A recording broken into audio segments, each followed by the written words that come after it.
안녕하세요. 안녕하십니까. 예. 프린트 다 받으셨죠? 그죠? 저번 주 거 풀어드리도록 할게요. 천천히 가도록 하겠습니다. 저번 주 이제 배웠던 내용 확인을 해보도록 하죠. 자, 1번부터 들어가도록 하겠습니다. 자, 도시 스프롤. 그죠? 스프롤에 대해서 그 난개발이죠. 현상은 주로 도시 중심지가 아니라 외곽부죠. 외곽부로 오래된 상업지역, 주거지역 집중적으로 발생하는 게 아니라 상업지, 주거지, 공업지에도 모두 발생한다 이렇게 좀 정확하겠죠, 그죠? 근데 이제 가장 틀린 거는 중심지가 아니라 외곽부입니다, 그죠? 그다음 2번은 흡수율이라는 게 잘 나와요, 시험 문제. 그래서 부동산 개발의 흡수율 분석의 궁극적인 목적은 단순히 과거의 추세를 파악하는 데 있는 것이 아니라 그걸 기초로 대상 개발 사업의 미래 흡수율을 파악하는 데 목적이 있다고 하셔야 돼요, 그죠? 과거와 현재의 추세를 정확하게 파악하는 데 있는 게 아니라 미래의 흡수율을 파악하는 데 목적이 있다 이렇게 하셔야 되고요. 그 다음 3번은 부동산 개발에서 개발 사업에 있어서 법적 위험은 토지 이용 규제는 사법이죠, 그죠? 그래서 우리가 사법이 아니라 이 토지 이용 규제는 공법입니다. 공법이고 소유권과 관계되는 것은 사법이죠, 그죠? 바뀌었어요. 요게 한 2번 정도 출제가 됐습니다. 사법과 공법이 바뀌었고, 그 다음에 부동산 개발에서 환지 개발 방식은 사업 후 개발 토지 중 사업에 소요된 비용과 공공용지를 제외한 토지를 당초의 토지 소유자한테 매각하는 게 아니죠, 그죠? 환지 방식은 재분배한다고 하셔야 돼요. 재분배. 그래서 환지 방식은 개발 후에 원래의 토지 소유자의 개발된 토지를 되돌려주는 방식입니다. 매각하는 방식이 아니죠. 그래서 우리가 환지 방식은 개발 후에 매각이 아닌 환지 처분, 권리가 축소된다 그랬죠, 그죠? 통해서 이 토지 소유자한테 이전한다. 그 다음 이제 5번을 보시면은 부동산 개발의 위험에서 개발사업 부지에 군사시설 보호구역이 일부 포함되어 사업이 지연돼 있다. 이 군사시설 보호구역이라는 자체는 공법상 문제예요. 시장 위험 분석을 소홀히 한 결과가 아니라 법률적 위험 분석으로 하셔야죠, 그죠? 그 법률적 위험 분석을 소홀히 한 결과다 이렇게 하셔야 되고 6번은 민간의 부동산 개발 사업 방식에서 자체 개발 사업은 불확실하거나 위험도가 큰 부동산 개발 사업에 대한 위험을 토지 소유자와 개발업자 간에 분산할 수 있는 장점이 있다. 자, 자체 개발 사업은 혼자 다 하잖아요. 개발업자가 들어가진 않죠, 그죠? 그래서 요거는 지주 공동 사업으로 봐야 됩니다. 그래서 우리가 자체 개발 사업은 토지 소유자가 모든 개발 수익과 개발 비용을 부담하는 개발 방식이에요. 그죠? 그래서 이렇게 해서 보시면 되고. 그 다음에 7번은 7번이 작년에 나왔는데요. 그러니까 이 기출 문제가 중요한 게 출제됐던 게 또 나와요. 그죠? 그래서 이제 보시는데 민간의 부동산 개발 방식에서 토지 신탁 개발 방식과 사업 신탁 방식의 형식의 차이가 있으나 소유권을 이전하고 사업 주체가 토지 소유자가 된다는 점이 동일하다. 틀렸죠, 그죠? 그러니까 토지 신탁 개발과 방식과 사업 신탁 방식은 형식의 차이가 있으며 특히 신탁 방식은 소유권을 이전하고 사업 주체가 신탁회사가 된다는 점은 사업 신탁 방식과 상이합니다. 그래서 우리가 사업 신탁 방식은 토지 소유권 이전 없이 토지 소유자가 자금을 부담하죠, 그죠? 그러니까 자신의 이름으로 사업을 수행하여 개발업자는 사업 시행에 대한 수수료를 취하기 때문에 여기서 동일하다라면 틀려요. 그죠? 다르죠.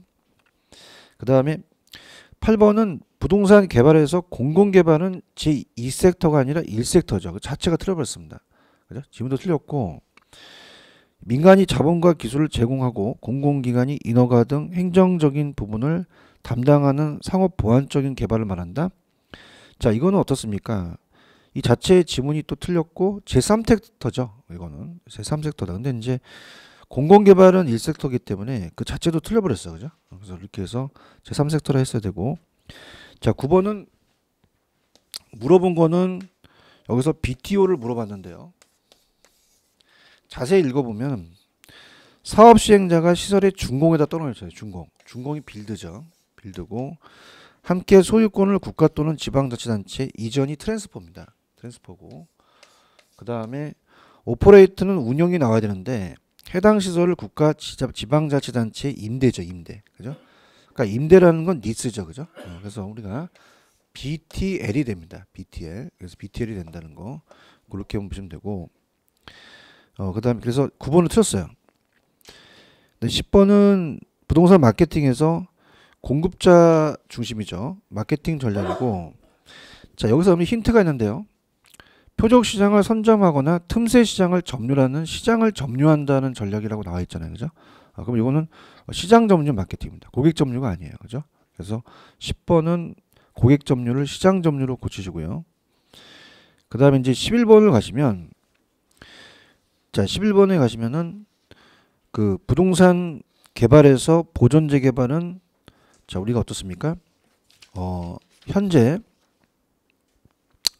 현재의 시설을 대부분 그대로 유지하면서 노후 불량의 요인만 제거하다 비추쳐 보세요. 제가 요인만 제거하는 것은 수복이었죠. 그죠? 보존이라는 단어는 사전이라는 단어가 나와야 돼요. 그죠? 그래서 이렇게 해서 우리가 11번도 틀렸고, 12번을 가시면 부동산 개발 사업 시 분석할 때 여기 민감도가 아니라 흡수율 분석입니다. 흡수율 분석. 민감도 분석이 아니라. 그래서 흡수율 분석은 시장에 공급된 부동산 시장이 일정 기간 동안 소비되는 비율을 조사해서 해당 부동산 시장 추세를 파악하는 거죠. 12번은 흡수율로 가셔야 돼요. 흡수율로. 흡수율 분석이다. 그 다음에 13번에 보시면 부동산 개발 단계 중 마케팅에서 부동산의 종류와 관계없이 마케팅 활동의 유형은 동일하다. 자, 유형과 시장 상황에 따라 마케팅 활동 유형은 달라지죠. 그죠? 틀렸고요. 그 다음에 부동산 관리의 인력 관리를 제외한 계약 관리는 경제적 관리다. 인력 관리는 경제적인데 계약 관리는 법률적 관리라고 하셔야죠. 그 다음에 부동산 관리의 15번 오피스 빌딩에 대한 대내적인 리모델링을 자체를 봤을 때는 기술 시설 관리로 볼 수 있어요. 근데 이거는 봐봐. 투자 의사결정이에요. 그러니까 투자를 할지 안 할지를 봤을 때 비용을 들어간 것보다 수익이 더 많아야 되니까 이거는 오히려 시설 관리가 아니라 자산 관리로 봐야 됩니다. 시설 관리가 자산 관리. 그 다음에 부동산 관리에서 건물과 부지의 부족은 밑줄 쳐보세요. 자, 요거는 기능적 감가예요. 기능적 하자이기 때문에 건물과 부지가 배치가 잘못된 거죠. 그죠? 부지에 이제 건물이 배치가 잘못됐으니까 기능적 감가니까 기능적 하자의 치유는 경제적이 아니라 기술적 관리입니다. 기술적 관리.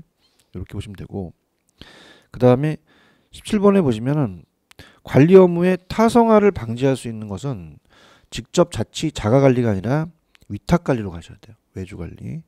그래서 이 위탁 관리가 관리 업무의 타성화를 방지하고 인건비 절감할 수 있죠. 그다음에 부동산 관리에서 18번 혼합 관리는 필요한 부분만 선별하여 위탁하기 때문에 관리의 책임이 소재가 분명해지는 장점이 아니라 불분명하죠. 내가 일본하고 남한테 맡기면 책임 소재가 불분명하거든요. 그죠? 그래서 이제 책임 소재가 불분명해지는 단점이 있다 하셔야 되고요. 19번 부동산 마케팅의 분양대 행사를 이용하거나 중개업자를 활용해서 판매하는 것은 가격 프라이스 전략이 아니라 플레이스 유통 경로 전략입니다. 이렇게 해서 꼭 여러분들이 체크하시기 바랍니다. 됐습니다. 그래서 기출문제 굉장히 중요합니다. 그래서 기출문제를 많이 좀 다뤘어요. 그래서 이제 체크하시고 오늘은 감정평가로 가도록 하죠. 감정평가. 그래서 이제 페이지로는 교재 그 616페이지입니다. 616페이지 가셔서 감정평가입니다.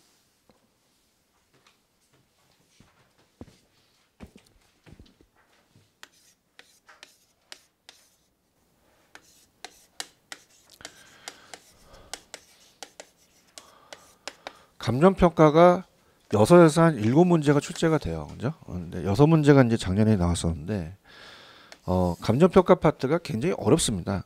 여러분이 중개사가 있듯이 감정평가사가 있죠. 그죠? 그래서 감정평가사가, 이 감정평가 파트가 굉장히 어렵기 때문에, 이제 그 자체적으로 이제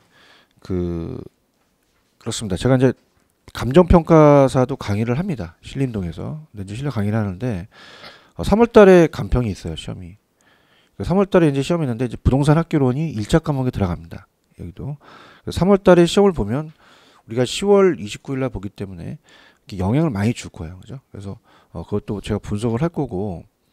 근데 이제, 많은 회에 걸쳐서 오면서 감정평가가 공인중개사에 나오는 게 약간 좀 정해집니다. 시험 문제가. 그래서 이제, 감정평가를, 우리, 네 타임, 딱 오늘 다 끝난다는 것은 좀 무리예요. 그죠? 그래서 이제 요거는 제가 다음 주에 이제 문제를 풀 수 있는 정도, 그다음에 작년 문제 정도 풀 수 있는 정도만 이렇게 말씀을 드리고, 그다음에 이제 우리가 1, 2월 달에는 지금 딱 8주밖에 안 나옵니다. 그죠? 근데 우리 3, 4월 달에 가서는 이제 사무실하고 얘기를 했는데 9주를 하기로 했어요. 그죠? 그래서 한 주가 더 많죠. 그죠? 그래서 감정 평가를 요때는 한 2주간 약간 여유롭게 갈게요. 그죠? 근데 이제 중요한 건 이제 오늘 이걸 다 끝내려고 한다면 이거에 대한 중요한 부분, 시험에 나올 수 있는 부분만 제가 착착착 체크하도록 하겠습니다. 그죠?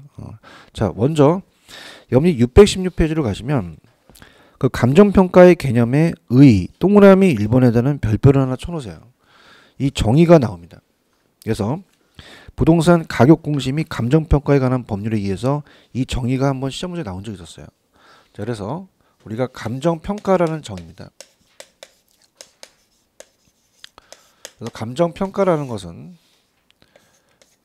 가치를 살펴서 가격으로 표시를 하거든요. 그죠? 그래서 이제 자, 토지만이 아니라 토지 등입니다. 토지와 건물, 그 다음에 자동차 이런 것도 평가를 해요.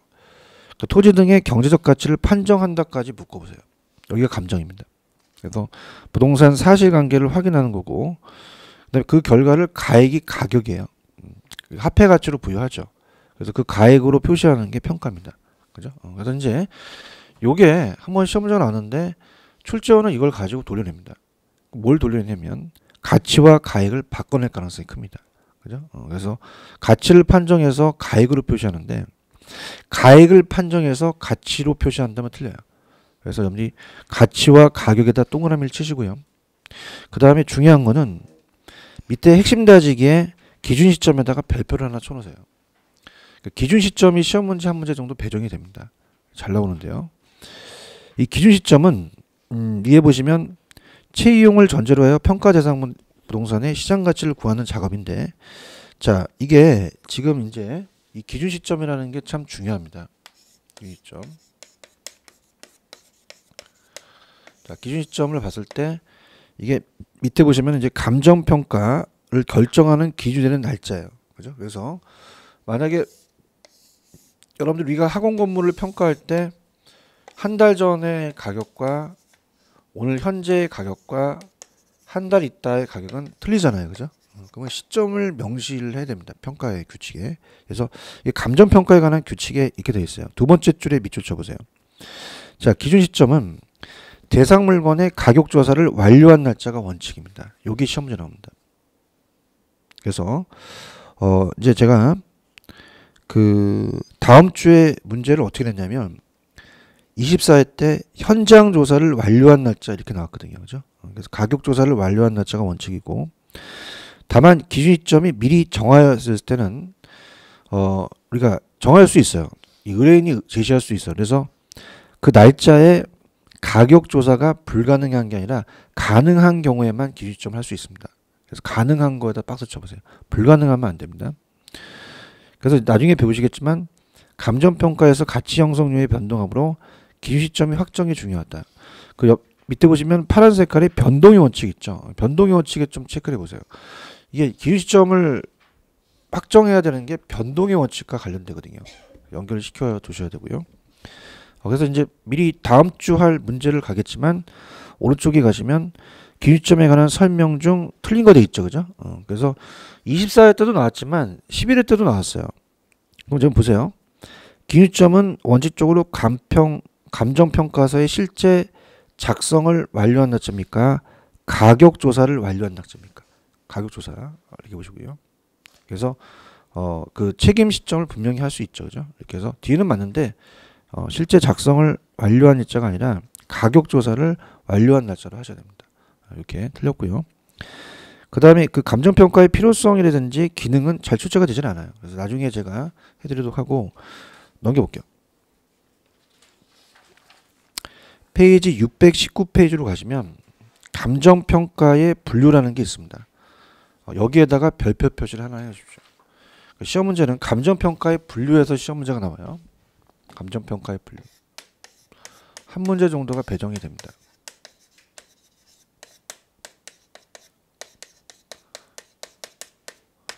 자, 그래서 아까 여러분이 기준 시점이라는 자체도 여기에 이제 나옵니다. 기준 시점이 어디에 나오냐면 거기 지금 소급하고 소급하고 소급 평가하고 밑에 보시면 기한부 평가를 연결해 시켜 보세요. 소급 평가와 기한부 평가. 소급 평가 기한부. 자, 그래서 이 소급과 기한부가 반대로 나올 수가 있는데, 자, 좀 전에 제가 기준 시점을 말씀드렸어요. 그죠? 그래서 이 기준 시점은 가격 조사를 완료한 날짜인데 가격 시점이 미리 정해질 수 있습니다. 그것이 과거로 정해주면 소급이고요. 미래로 정해주면 기한부 평가입니다. 그죠? 그래서 이거 두 가지가 바꿔낼 수가 있는데, 첫 번째 보시면 소금입니다. 소금은 과거의 일정 시점 박스. 요거를 기준 시점으로 봐요. 그래서 우리가 이거 과거의 일정 시점을 기준 시점으로 보는 게 소급 평가입니다. 소급 평가. 그래서 여긴 예제가 안 나왔지만 민사 형사 사건에 유력한 중고는 과거죠. 그죠? 그래서 이런 것들이 과거고. 그다음에 밑에 가시면 기한부입니다. 기한부는 장래 도래가 확실한 일정 시점이 미래 시점이죠. 그죠? 그래서 미래 시점을 기준으로 하는 평가입니다. 그래서 우리가 2016년 2월 20일 현재 2016년 10월 20일 기준으로 평가하는 경우는 기한부라는 얘기죠. 그죠? 미래를. 그다음에 뭐 대학교 교과서에는 뭐 분양 시점이 확실한 아파트 평가는 미래 어느 한 시점이 기준으로 평가가 확실하죠. 그죠? 명확하니까. 그래서 그렇게 보시면 됩니다. 그래서 소급과 기한부를 바꿔낼 가능성이 있어요. 그래서 꼭 염리 체크를 해 주시고요. 그다음에 어떻습니까? 아까 소급 평가에서는 아까 염리 두 번째 보시면 아까 기준 시점 기억하시죠? 그죠? 미리 정해졌을 때는 그 날짜가 가격 조사가 가능해야 되고 기준점으로 할 수가 있다. 소급 평가를 허용하고 있죠. 그죠? 그래서 어떻게 보시면 되고, 그 다음에 현황과 조건부를 한번 묶어보세요. 현황과 조건부. 자, 현황과 조건부가 이제 비교해서 나오는데, 현황이라는 것은 현재 주어진 상황입니다. 그죠? 그래서 이제 현재 상태다라는 표현을 또 많이 써요. 현재 상태 그대로 이제 평가하는 건데, 자, 그냥 마음 편안하게 가져서 그냥 여러분이 어떻습니까? 토지 위에 건물이 있으면 그냥 건물이 있는 거로 봐요. 그죠? 그럼 이건 그냥 건부지가 되고요. 근데 조건부라는 것은 불확실할 거를 가져가는 산정이에요. 미리가. 그래서 현황이 아니라 토지 위에 건물이 있어도 없는 거를 전제로 합니다. 그럼 이건 나지가 되는 거죠. 그죠? 그래서 자, 현황 갑니다. 현황은 거기 뒤에 보시면 현황을 있는 그대로 평가한다고 되어 있죠. 그죠? 요게 이제 핵심 포인트고, 그 다음에 조건은 파란 색깔. 부동산의 가격이 증감용이 되는 새로운 사태의 발생을 산정해서 이것이 성취되는 것을 전제로 해요. 그러니까 우리가 조건부라는 것은 현황이 아니라 불확실한 영향을 미치는 새로운 사태의 발생을 가상합니다. 그죠? 그래서 이렇게 이제 평가하는 거라서, 자, 그것이 이제 만약에 밑줄을 한번 쳐보시는데, 만약에 농지가 택지로 바뀔 것 같다 그러면 지금 현재는 농지죠. 택지로 언제로 해서 평가하거든요. 평가사가.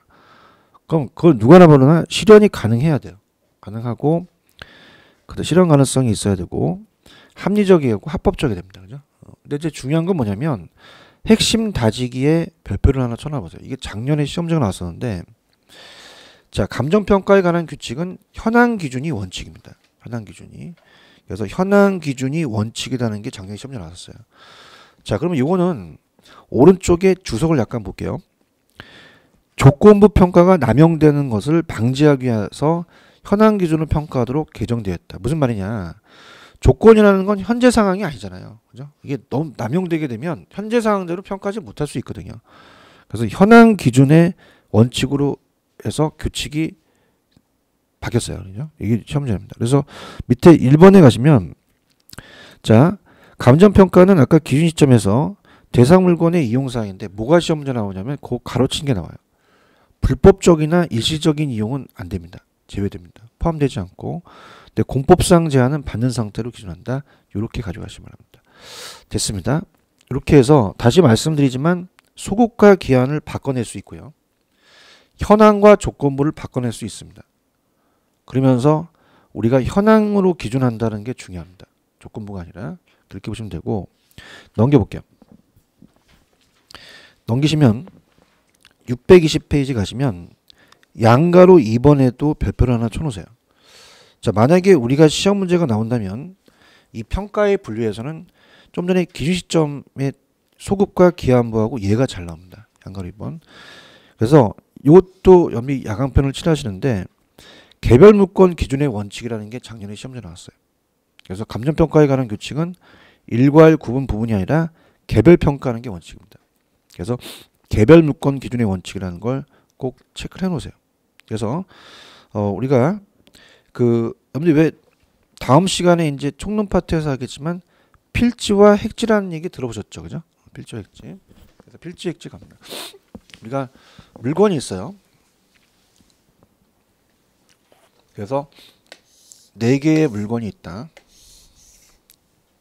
감정평가 파트. 첫 번째 물건은 1필지와 2필지가 소유권이 달라요. 만약에 가격이 비슷하면 일액주로 묶을 수 있죠. 감정평가가. 가격 수준이 비슷한 토지니까. 근데 만약에 얘가 100만 원하고 얘가 300만 원이에요. 가격이 틀리겠죠. 그죠? 그럼 이거는 껌껌이 가야 돼요. 개별평가로. 그래서 이 같은 경우는 이제 총론 파트에서 다시 말씀을 드리지만 그냥 1필지가 일액지가 되는 겁니다. 그래서 개별평가하는 게 원칙이에요. 개별평가를 원칙으로 한다. 그래서 우리가 거기 보시면 개별평가, 감정평가는 대상 물건마다 개별로 행하여야 한다 그랬죠. 원칙이에요. 근데 일괄 구분 부분이 있는데 자 갑니다. 자 우리가 구분이 있고 일괄이 있는데 자 일괄은 어떻게 돼요? 아까는 가격이 틀렸죠. 그죠? 근데 만약에 얘가 4번지하고 5번지인데 자 얘가 평당 100만원 자 110만원 좀 비슷하죠. 그죠? 그럼 요거는 묶을 수 있다는 얘기예요. 그죠? 그래서 요거는 그냥 우리가 일액주를 묶어서 건축물을 지을 수 있다는 얘기입니다. 그죠?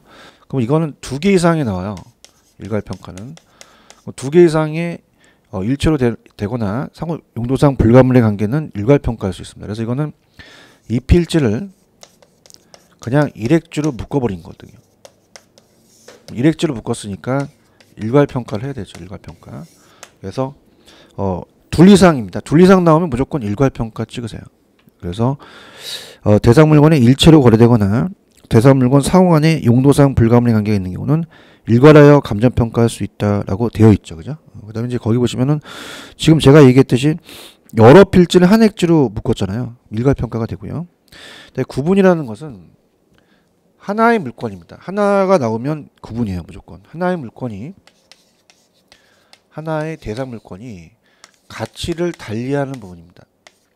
가치를 달리하는 부분. 자, 우리가 하나의 필지를 갑돌이가 인위적으로 주유소와 카센터로 사용할 수 있어요. 그러면 주유소와 카센터로 사용하게 되면은 가격이 틀리거든요. 그죠? 그래서 1필지를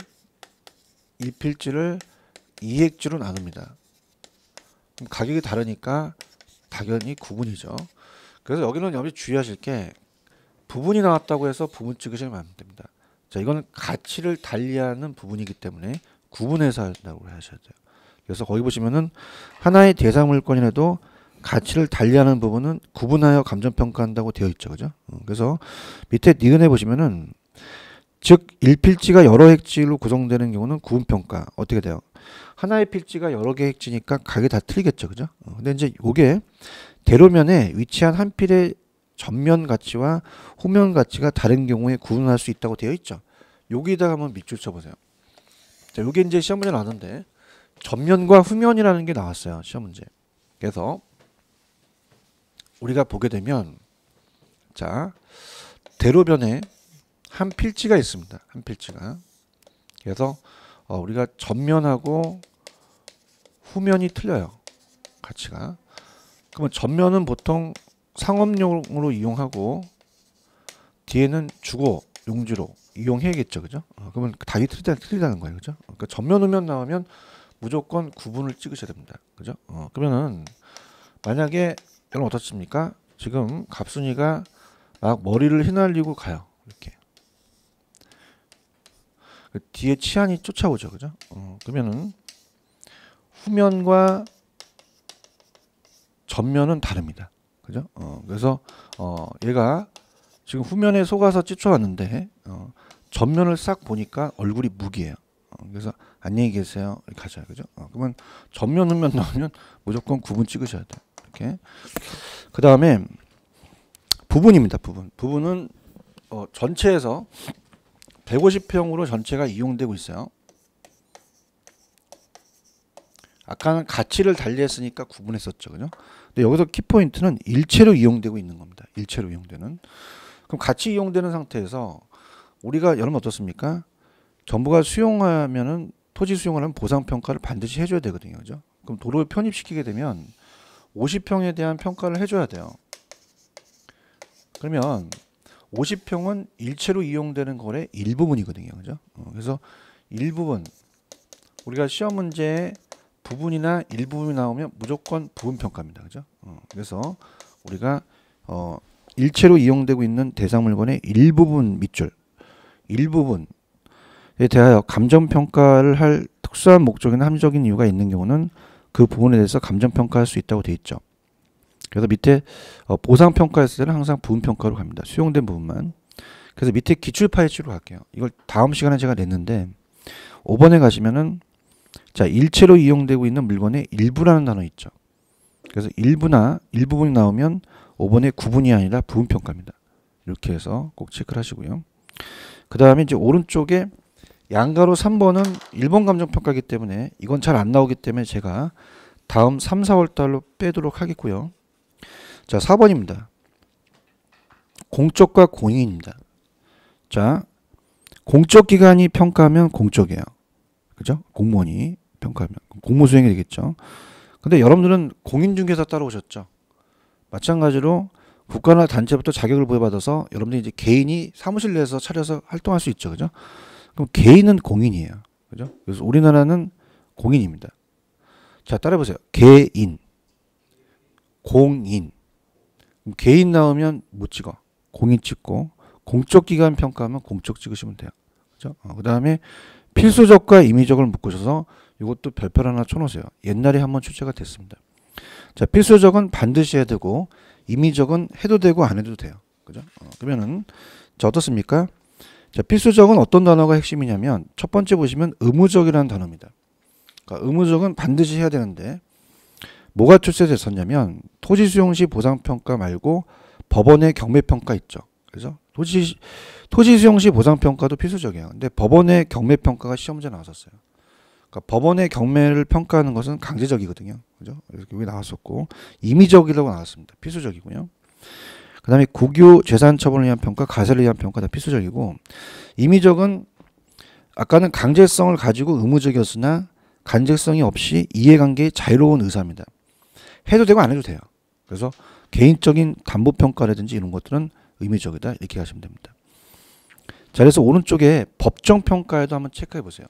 법정도 나왔었는데 법정이라는 건 뭐냐면 자, 부동산 가격을 시장가격과 다르게 구할 필요가 있을 경우 자, 평가 방법을 밑줄 쳐보세요. 법률의 규정.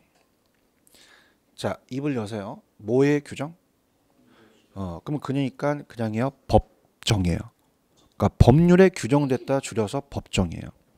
그러면 자, 여러분 어떻습니까? 밑에 보시면 공공요지의 매수 및 보상평가는 반드시 해주라고 법에 나와 있어요. 표지공시가도. 그러면 이 저자문이 왜 옆에다 넣었냐면 자, 생각해 보세요. 여러분들 법정평가는 해도 되고 안 해도 돼요? 반드시 해야 돼요. 그럼 임의적이 들어가겠어요? 필수적이 들어가겠어요? 그래서 옆에 잠깐 법정을 넣은 거죠. 근데 법정이라는 것은 한번 출제가 됐었습니다. 근데 법정평가를 가지고 틀리게 내진 않았어요. 그죠? 그래서 법률의 규정이라는 단어를 생각하셔야 돼요. 그러니까 법률의 규정이다. 아, 그래서 법정이구나 라는. 그 다음에 공익사익은 공익에 쓰이면 공익, 사익에 쓰이면 사익인데 참고하세요. 이거는 넘겨보세요. 단독과 공동도 그냥 혼자서 하면 단독이고 여럿이 하면 공동이에요. 그래서 혼자서 하면은 신속하고 빠르죠. 그죠? 근데 객관성이 결여되는데 여럿이서 하면은 객관성은 있으나 사공이 많으면 배가 산으로 가잖아요. 그죠? 그러니까 신속하지 못하겠죠. 그죠? 이것도 그렇게 영향가가 없습니다. 참모와 수시적을 묶어보시면 참모평가는 감정원, 한국감정원의 평가사가 고용이 되면 한국감정원의 업무를 해야 돼요. 그래서 이 피고용 관계에 있어서 평가사가 고용된 단체의 업무를 수행하는 게 참모평가입니다. 자, 수시적은 임의적이에요.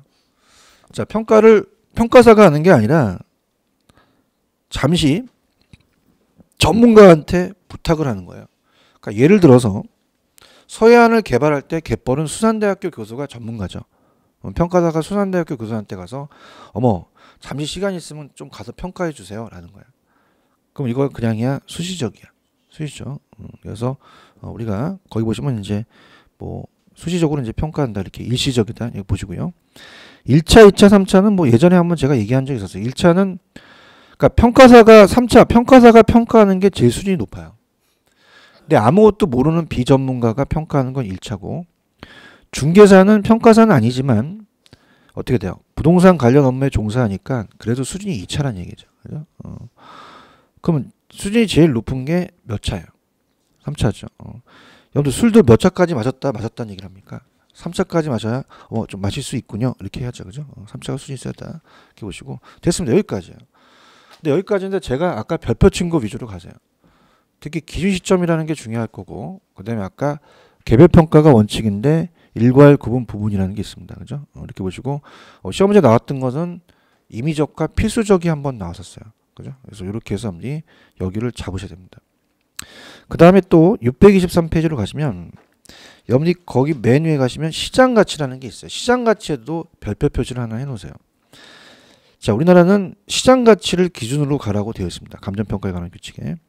그래서 부동산 가격 이론인데 두 번째는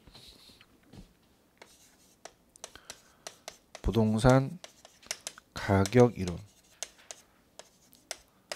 그래서 시장 가치라는 자체가 이제 시험 문제에 물어볼 수가 있는데 감정평가에 관한 규칙 제5조 제1항에는 대상 물건의 감정평가에는 시장 가치 기준을 결정한다고 규정되어 있어요. 그래서 시험 문제 시장 가치 기준입니다. 시장 가치. 그래서 요 가치가 다른 가치가 들어가면 안 돼요. 시장 가치 기준 한다고.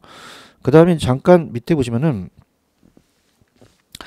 그 핵심 다지기 가볼게요. 자, 시장 가치의 정의가 중요합니다. 이 시장 가치는 밑줄 쳐보세요. 대상 물건이 통상적인 시장 밑줄. 통상적이라는 것은 소수의 사람들이 아니라 다수의 사람들이 합리적 생각을 가진 사람들이 참여를 해야 되는 게 통상적이고요. 그 다음에 충분한 기간 밑줄.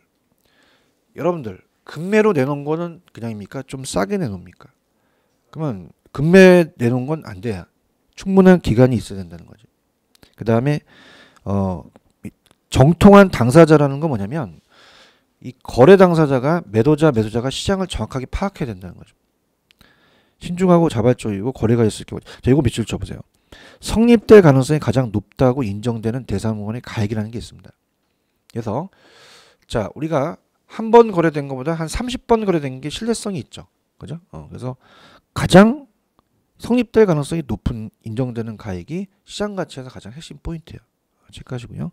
그 다음에 2번에 가시면 아까 시장가치 기준 원칙 한다 그랬죠. 그죠? 여기 그대로 이제 시장가치 기준 원칙이 작년에 시험에 나왔고 1번입니다. 대상 물건에 대한 감정평가액은 무슨 가치를 기준한다고 되어 있나요? 시장가치죠. 그죠? 그 시장가치에다 박스 쳐보세요. 그 다음에 이제 그 이후에 것은 어떤 것만 좀 체크해 보시냐면 2번에 보시면 자, 시장가치에도 불구하고 다음에 어느 하나에 해당하는 경우의 대상 물건을 시장가치 외의 가치로 결정할 수도 있습니다. 그죠? 그래서 시장가치 외의 가치를 기준으로 결정할 수 없다, 있다. 어떤 경우냐면 법령에 다른 규정이 있는 경우, 감정평가 의뢰인이 요청한 경우, 감정평가의 목적이나 대상 물건의 특성에 비추어 사회통념상 필요하다고 인정되는 경우, 요게 또 여기 한번 체크될 수 있어요. 그죠? 각지 시장가치 외니까. 자, 그렇게 보시고, 그 다음에 4번 정도? 감정평가는 시장가치 외의 가치를 기준으로 하는 감정평가의 합리성 및 적법성이 결여되었다고 판단할 때는 의뢰를 거부하거나 순임을 철회할 수 있다는 것도 한번 체크를 해놓으세요. 그죠? 이렇게. 그 다음에 부동산 가격과 가치의 구분에 별표를 하나 쳐놓으십니다. 가치가. 그래서 일단 기출 문제도 풀어보겠지만 우리 출제위원들은요 잘 내는 게 항상 비교하는 게 나와요. 그죠? 그러면 가격과 가치를 바꿔낸단 말이에요. 자, 그럼 이거를 여러분들이 이제 여기를 한눈에 보이게끔 제가 먼저 박스로서 좀 설명을 좀 드려보도록 할게요. 박스 넘겨보세요. 자, 그 박스가 좀 이해가 돼야 앞에 지문이 좀 이해가 갑니다. 넘기시면 가치와 가격이라는 구분이 있을 거예요. 찾았죠, 그죠? 그래서 이제 이렇게 봅니다. 여러분이 요거는 이해를 하셔야 돼요. 제가 이해를 하시게끔 천천히 여러분들 설명을 하는데, 자 볼게요.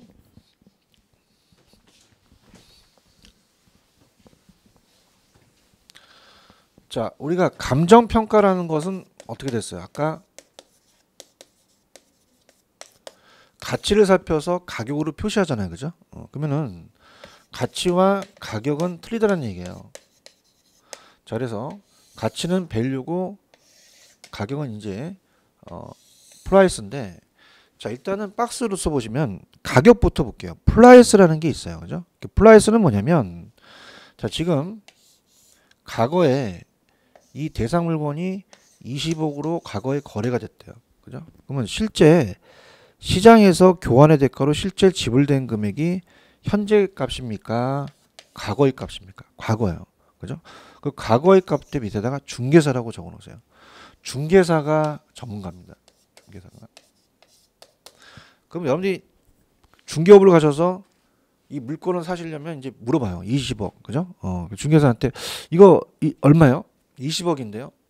왜 그래요? 그랬더니 실제 지금 매도자와 매수자 간에 실제 이 시장에서 거래되고 있는 금액이 20억이어서 그래요, 라고 하는 겁니다. 그럼 과거의 값이라는 거예요, 그죠? 그래서 이제 과거의 값이며, 근데 가치라는 게 있죠. 가치는 평가사가 매깁니다. 무슨 얘기냐? 평가사가 봤을 때는 20억이라는 가격을 여러분한테 제시해 주는 게 아니라 이걸 평가해 주세요 라고 하면 이 감정평가사는 지금 과거가 중요한 게 아니라 장래를 봅니다. 장래. 그죠? 그 장래를 봐서 지금 과거에 20억이지만 얘가 상가 건물인데 여기에 전철이 3년 있다가 뚫릴 것 같아요. 그죠? 그러면 그냥입니까? 장래 이익이 있습니까? 이익이 있죠. 그죠? 그럼 여러분 대답해 보세요. 그럼 20억이겠어요? 20억보다 가치가 올라가겠어요? 그게 평가사예요.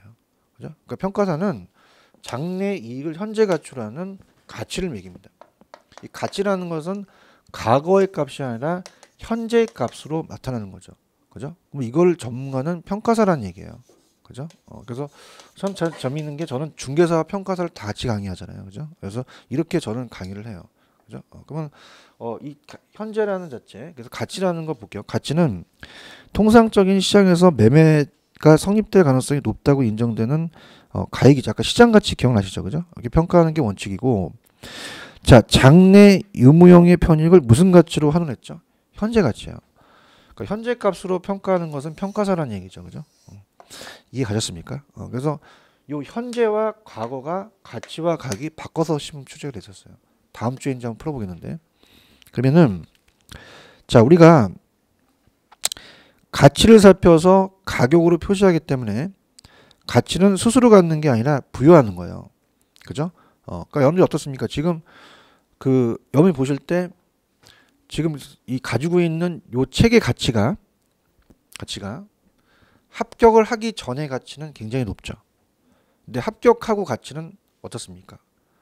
버리시겠죠, 그죠? 근데 또 보관하신 분이 계셔요. 그럼 가치는 그냥입니까?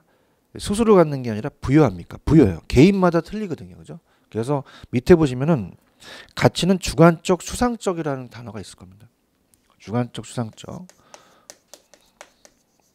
근데 가격이라는 것은 어떻게 돼요? 하나로 매긴 거죠, 그죠? 그래서 하나의 값으로 지불한 것이니까 객관적이고 구체적. 이게 다 시험 문제 나왔었어요. 그죠? 그럼 객관적은 뭡니까? 하나가 딱 존재하는 거죠, 그죠? 그래서 밑에 보시면 이 가격이라는 것은 주어진 시점에서 딱 하나밖에 없어요. 하나. 근데 가치는 주관적이기 때문에 여러 가지가 존재합니다. 가치의 다원설이라고 하죠, 그죠? 여러 가지. 그러면서 그러면 가치는 아까 장래이익을 현재 가치 하니까 가격 플러스 마이너스 오차예요. 그럼 편익만 있는 게 아니라 마이너스도 될 수 있거든요. 그죠? 이렇게 염려 정리하시기 바랍니다. 자, 그러면 이렇게 해드리면요. 앞에 지문이 여러분들이 읽혀요. 앞에 지문 가보세요. 앞에 지문 가시면 지금 부동산 가격과 가치의 구분인데 거기 보시면 부동산 가치라는 게 밸류라고 되어 있잖아요. 찾았죠, 그죠? 그 부동산 가치를 매기는 게 평가사입니다. 밸류를. 그러면 아까 제가 부동산 소유에 비롯되는 장래이익에 대한 현재 가치로 얘기했잖아요, 그죠? 부동산 가치가 영속성과 예측의 원칙에 의해서 부동산 가치는 항상 장래라는 게 중요합니다. 오래 가고 그래서 장래 유무형의 편을 현재 가치로 환원하는 게 부동산 가치의 정의예요, 그죠? 그래서 우리가 유형은 눈으로 보이는 거고 무형은 보이지 않습니다. 그죠? 그러니까 우리가 어떻습니까? 장래 여기 전철이 뚫릴 것 같다. 그럼 임대료를 많이 받을 수 있죠. 근데 이제 무형이라는 자체는 뭐 우리가 공원이 들어섰다. 그럼 이거는 뭐 하나의 쾌적성이 증가하니까 하나 보이진 않지만 또 무형으로서 이제 가치를 따질 수 있는 거죠. 자, 가격과 가치입니다. 가격은 제가 매매 당사자 간의 교환의 대가로서 실제로 지불된 금액으로 과거의 값이라고 말씀드렸죠. 근데 가치는 장래 유무형의 편익을 현재 가치로 환원하기 때문에 대상 부동산의 현재 값입니다. 그죠? 그러면 잠깐 쉬어가는 코너인데요. 현재와 과거가 바꿔서 나왔었거든요. 그죠? 근데 제가 이제 이론을 가리켜도 집에 가면 생각이 안 납니다. 그래서 나중에는 야매로 좀 가는데 가치는 현재고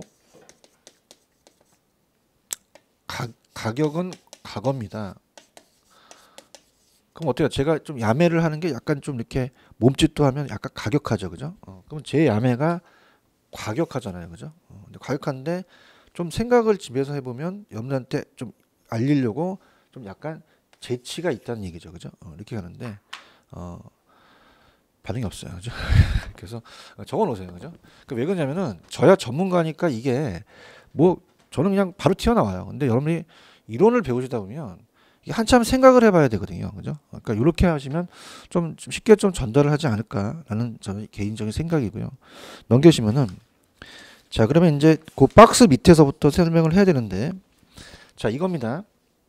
자, 뭘 살펴서 뭘 매겨요? 가치를 살펴서 가격으로 표시하죠, 그죠? 시험에 나왔던 게 가치가 상승하면 가격도 상승하고 가치가 하락하면 가격도 하락합니다.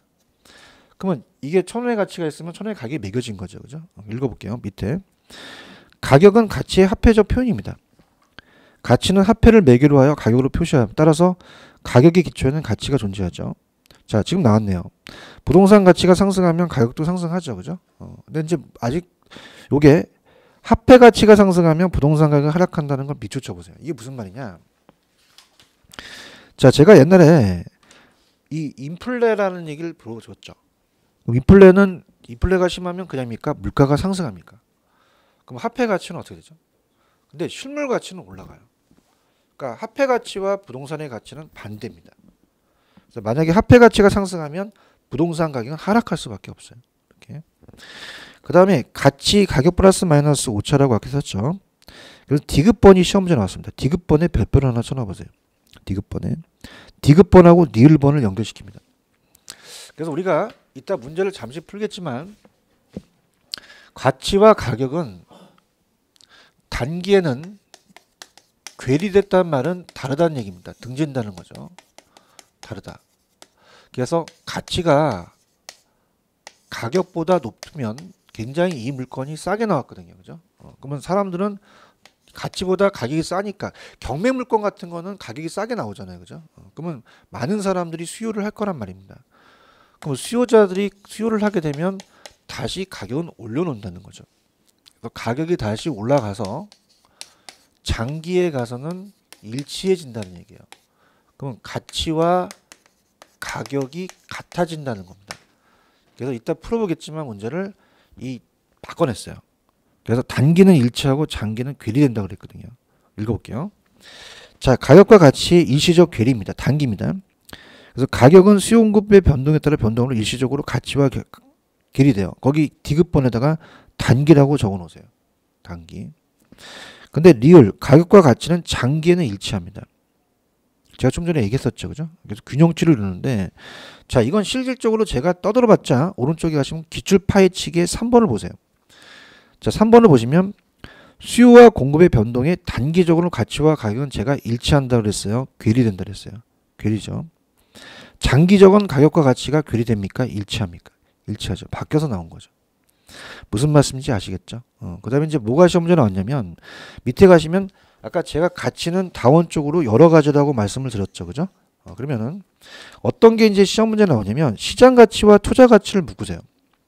자, 그래서 우리가 투자론에서 시장 가치라고 하는 것은, 시장 가치는 시장에 나와 있는 시세입니다. 시세. 그럼 얘가 20억이라는 자체는 시세라는 건 누구나 다 알리는 거죠. 그래서 객관적 가치예요. 그죠? 근데 개인이 투자한다는 것은 투자 가치를 파악합니다. 그죠? 그러면 투자 가치가 커야지만 20억 낸 것보다 더 크니까 투자를 할 거란 말입니다. 그럼 투자 가치는 개인마다 틀리다는 얘기예요. 주관적이에요. 얘가 예전에 한번 나왔었어요. 객관적으로. 그래서 시장 가치는 객관적, 투자 가치는 주관적이라는 게 킵니다. 그 다음에 시험 문제 사용 가치와 교환 가치를 묶어보세요. 자, 이 기출 문제를 풀겠는데, 사용 가치와 교환 가치는 이렇게 한번 제가 설명을 해볼게요. 자, 만약에 여러분이 가지고 있는 이 지금 부동산이 다 임대형 부동산인데요. 평가에서 얘기하는 건, 이 임대형 부동산을 봤을 때, 자, 내가 사용 가치가 크다는 것은 아직 임대료가 많이 나와요. 그죠? 그러면 교환합니까? 아직은 사용합니까? 사용해요. 보유를 하고요. 근데 만약에 교환 가치가 더 크다. 지금 임대료가 안 나오는데 여기가 재개발되니까 팔면은 돈이 된대요. 이 사람은 교환 가치를 갖고 따진다는 거죠. 매매를 해서. 그러면 처분을 할 거란 말입니다. 그죠? 그럼 당연히 얘와 얘는 유사한 개념은 아니죠. 그죠? 그래서 사용 가치는 내가 이 특정한 용도를 사용했을 때 가지는 가치야. 근데 교환 가치는 뭐냐면 이 물건을 매도해야 된다. 매도. 그죠? 매도했을 때 형성될 수 있는 객관적 가치죠. 이해하셨죠? 그죠? 그러면은 이것도 문제를 풀어봐야 돼요. 넘기시면은 페이지 기출문제 파헤치기 넘기시면은 기출문제 파헤치기입니다. 부동산 가치에 관한 설명 중 틀린 것은 1번 사용가치는 대상 부동산의 시장에 매도되었을 때 형성될 수 있는 교환가치와 유사한 개념입니까? 다른 개념입니까? 다르죠. 그래서 사용가치는 특정한 용도로 사용됐을 때 가치고 교환가치는 매매되었을 때 가치예요. 이해하셨죠? 그죠? 그래서 정답은 1번인데 이 23회 때 나왔는데 이거를 이 출제원들은 다시 재활용해서 저는 2번을 강력하게 주장합니다. 2번에 보시면 투자 가치는 주관적이라고 되어 있죠. 근데 이걸 객관적으로 바꿔서 낼 가능성이 있어요. 이게 예상이 되고요. 보험과 과세와 공익가치는 그냥 읽어보세요. 보험에 대한 또는 과세할 때 공익가치니까. 그래서 시험 문제 많이 나온다면 사용가치와 교환가치, 투자가치, 시장가치 위주로 내요. 문제. 그러면은 자 보세요. 아직은 안 나왔는데 제가 감정평가사도 강의한다 그랬죠. 그죠? 간평에는 이게 중요해요. 이게. 보유와 처분. 그죠? 그럼 사용 가치가 크면 처분해요, 보유해요. 보유하고 교환 가치가 크면 처분하죠. 그죠? 근데 이거는 제가 강의하는데 제가 야매를 만든 게 아니라 어떤 수강생분이 이렇게 외우니까 잘 외워진대요. 그래서 어떻게 했어요? 그랬더니 조금 여러분이 좀 제가 한 게 아니니까 그래서 자기는 이렇게 외웠대요. 어떻게 해요? 그랬더니 자기 와이프가 지금 팔뚝도 굵고 막 설거지랑 일도 잘하고 잘한대요. 그래서 왜 그러니까 아직은 사용 가치가 크대요. 그래서 왜 그러냐니까 아직은 보유하겠대요. 그죠? 근데 30년 있다가는 교환 가치가 크겠대요. 처분하겠다는데 뭐 분위기 안 좋죠. 제가 그런 게 아니죠. 그죠? 그래서 팔뚝이 굵다, 일을 잘한다, 사용 가치 보유. 그다음에 교환 가치는 처분이다. 이렇게 암기하시면 다르죠. 그죠? 그건 이렇게 가시면 됩니다. 이해 가셨죠? 여기까지 하고 좀 쉬었다 갈게요.